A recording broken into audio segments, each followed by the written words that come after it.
Stuffed cabbage. Impress everyone with this dish. Start by grabbing 2 carrots and grating them. Add the grated carrots to a bowl of ground meat. Season the mixture with salt, pepper, and meat spices. Now, prepare the cabbage. Remove a few leaves and cut the cabbage in half.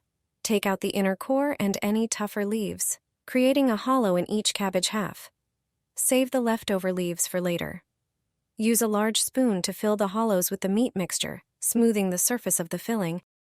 Add the remaining cabbage leaves to a blender, along with a whole can of tomatoes.